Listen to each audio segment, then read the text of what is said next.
आज आपल्याकडं गोरेवाडीचे गोरे म्हणून एक शेतकरी आलेले आहेत.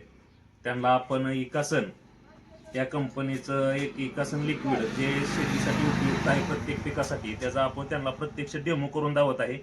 ह्या बॉटलमध्ये पाणी एक थोडंसं एक नॉर्मली इकासन, त्याच्यात मातीचा एक ढेकूळ आणि इकडं नॉर्मली पाणी आहे त्यात मातीचा ढेकूळ आहे. ह्या दोन्हीमध्ये काय फरक आहे हे त्यांना आपण दाखवून देतोय.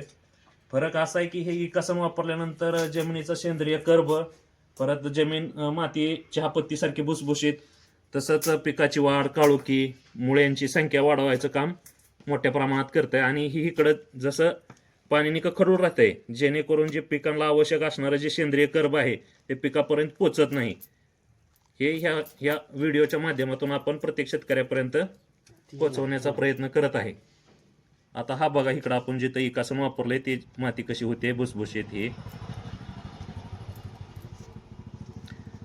ओलावा धरून ठेवण्याची क्षमता, जे आपण पिकांना खाणं जे काय ॲप्लिकेशन देणार आहे, डोस किंवा खते, विद्राव्य खते, वॉटर सुलेबल, ते पिकांना चांगल्या प्रकारे आपले करण्याचं काम हे इकासन करतंय.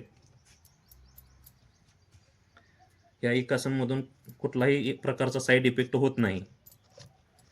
आपल्या पिकांची उत्पादन क्षमता जास्त प्रमाणात वाढते, अपेक्षित पाहिजे तेवढं उत्पन्न मिळतंय.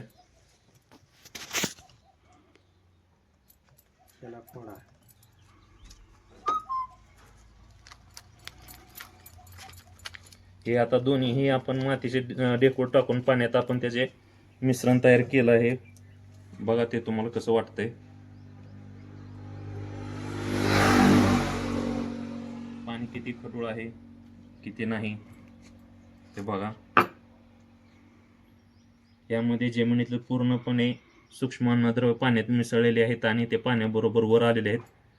ह्या बॉटलमधले जे जमिनीतले जे सूक्ष्म अन्नद्रव्य आहेत ते मातीबरोबर खालीच राहिलेत, वर फक्त पाणी आहे. ते पाण्याबरोबर वाहून जात नाहीत.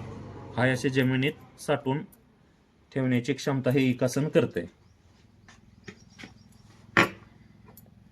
ही बघा माती किती भुसभुशीत झाली, आणि हा पण बघा दोन्ही.